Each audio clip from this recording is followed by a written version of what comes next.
Hey everybody, welcome back to another video. You know, gym people, they have leg day, but Jeep people, we have shock day. And it's time to put some new shocks on this thing because it rides like a damn dump truck. So last year when I put this build together, I used Moto-Built front shock towers and Ford truck rear shock towers, and I needed really long shocks. Well, here was the problem. My trip was coming up fast and I didn't have time to order custom ones, so I ordered these Rancho shocks for like a F350, and I might as well have logs in the back. The front actually rides pretty good with these, but the back is horrible. So I wanted to get Bilstein 5125s, Bilstein, I don't know, which those are kind of custom order shocks. They're not really application specific, and they do list the valving on there. The longest one they have in the 170/65 compression rebound valving is a 12-inch travel. I have 12s on the front, but I have 14s on the rear. And let me show you. So you can see I outboarded my shocks. I use these Ford truck shock towers, so they're way up here. Factory, they're like down here on the inside of the frame. In order for me to put them 12s back here, what I'm gonna have to do in this video is either make some kind of an extension or some kind of bracket to move this up a little bit, because otherwise I'm only gonna get 2 inches of droop with these shocks in the back, and that's no bueno.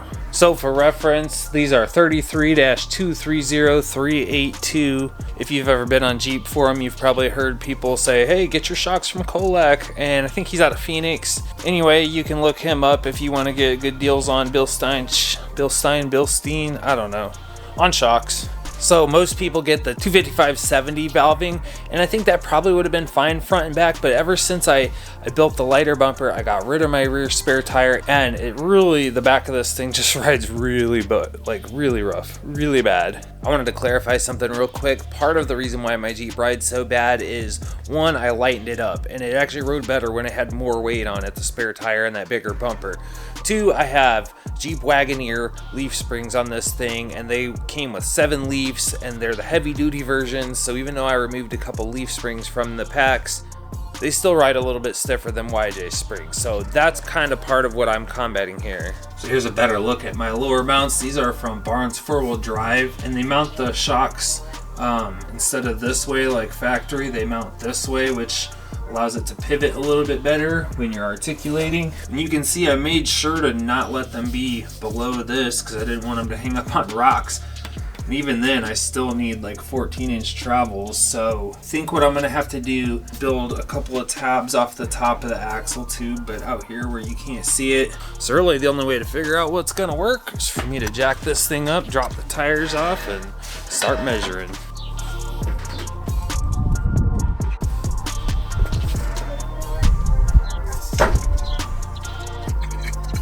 I don't want to say this is full droop. I mean, you can see there's some separation there. So I think with the weight of the tires on there, it would probably pull it down farther. I'm a little bit in a vertically challenged shop, so I can't lift this thing way up and flex it out. See, I'm gonna pull these shocks off of here and see if I can't get it to drop out anymore.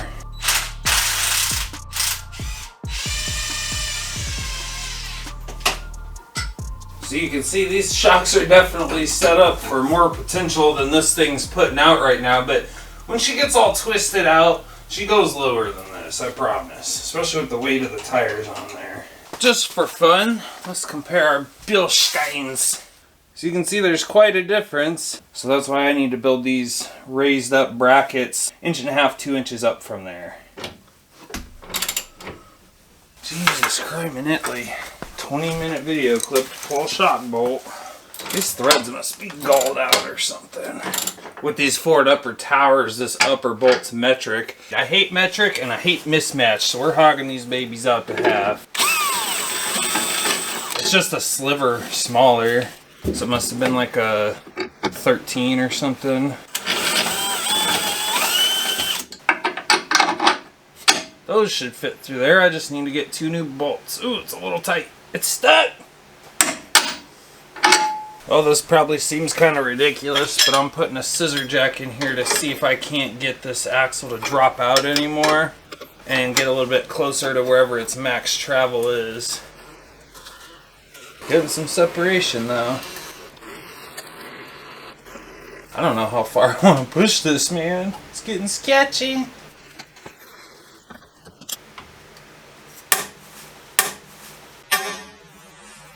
Quit making noises! Damn it.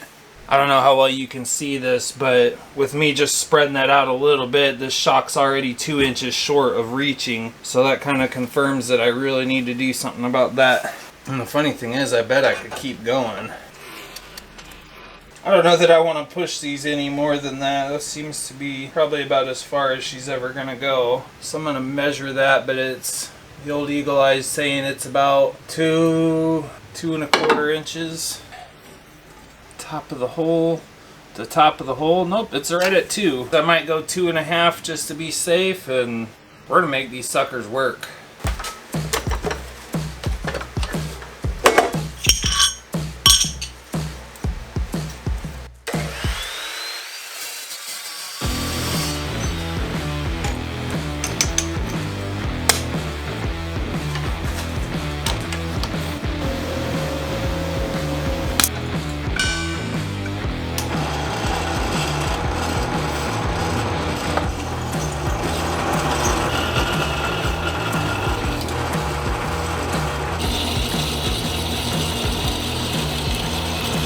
So here I'm just trying to save a little bit of time, lop these corners off with the old Evo saw here. So I got less grinding to do. So we're about to see what this saw's made of.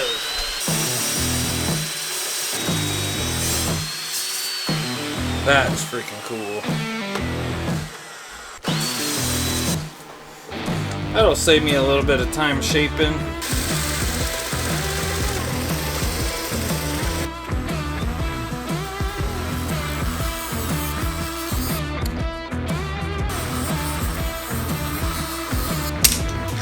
Look at that.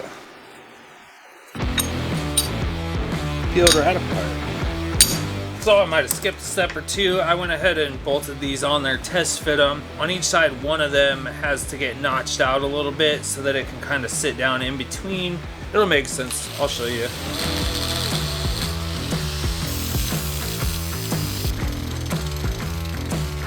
It seems like it's a pretty decent fit, so I need to clean all this paint off of here. We'll get her tacked on there and do the other side.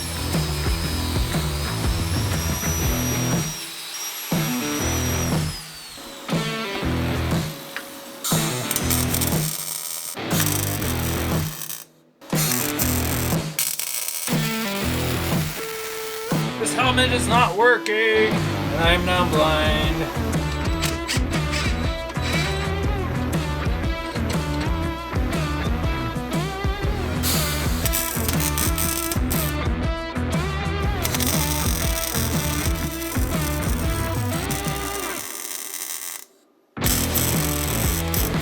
And that is really hard to get to.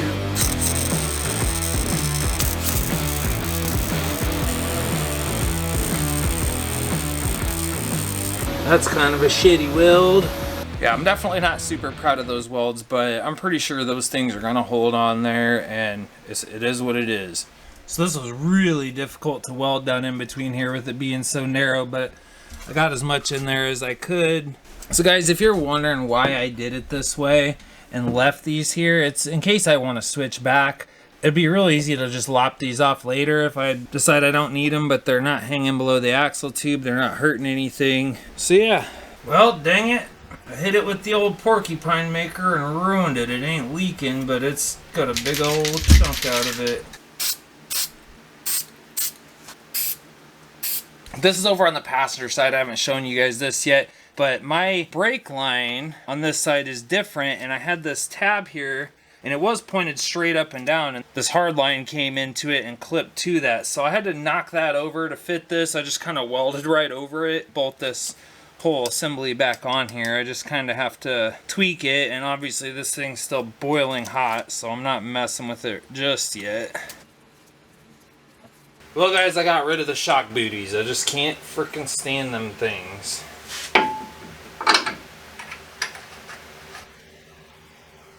Oh boy, you gonna go in there? And this is why when you bolt these to a shock or any double shear tab and you weld it, that's why you should probably put a washer in there so it isn't too tight, because the welding pulls it.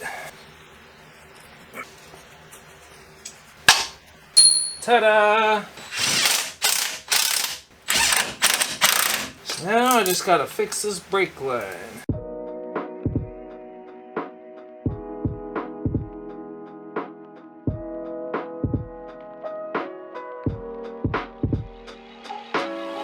Now I just gotta wait for the front shocks to get here. Luckily those don't need modified, so I can just slap them in and we can go test this pig out. The next day. Having my daughter come out and help me put these shocks on was probably the highlight of my week, and sometimes it's just these little moments that matter. So if you're a parent yourself, it doesn't matter if your kid's 2 or 22, spend that time with them, even if they don't care about Jeeps or if they don't care what you're doing or whatever, or if they're not going to be any help. It doesn't matter. Bring them out there, spend the time together. It's good for them, and I promise it's even better for you.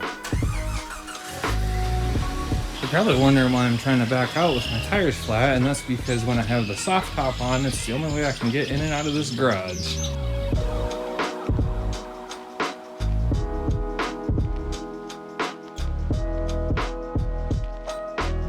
Alright, we're gonna see how this thing does. So guys, the biggest reason that I did this was anytime that I'm on concrete roads with expansion joints, this thing would just about kill you, including this section right here. And while it is still a little bit bumpy, it's definitely a lot better. It's a Jeep, it's on leaf springs, so it's always gonna be kind of like a wooden rocking horse, but this already feels like 10 times better. Well, you know, when the kids ride in the back, they always complain the most because they're sitting right over that rear axle. And it just so happens, well, Junior Mint's got a birthday party to head to, so I think I'm gonna go scoop her up in this thing and get her opinion on it. Okay guys, this next audio kind of got messed up. My mic came unplugged, but it's kind of cute. I brought my daughter with me in the Jeep to ask her how she thinks it rides. We're on one of the roughest roads around here, so pardon the noise, but just stick with it. It's kind of funny. I happen to think this is way better. What about you? Yeah, it's better. Not with the windows down. With the windows down, my hair always turns into a tumble. Okay, but you know that old saying, Jeep hair don't care. I've never heard of that, but okay. You ain't gotta lie to the camera. You're a Jeep girl. I've never heard of that, but in softball, there's this saying, that's messy hair that don't care, but I've never heard Jeep hair don't care. How about you close it out for me? Make sure to like and subscribe. Thank you for watching. I feel weird. Well guys, it looks like these 170 valve shocks were the ticket to this thing. It rides a whole lot better. Thank you for watching. And we'll see you next time. Comment below your favorite part of the video. You're so monotone right now. You're like doing the Burger King foot lettuce. Are you gonna stop recording? Somebody's being camera shy. Go into your party, you're gonna be late. Bye.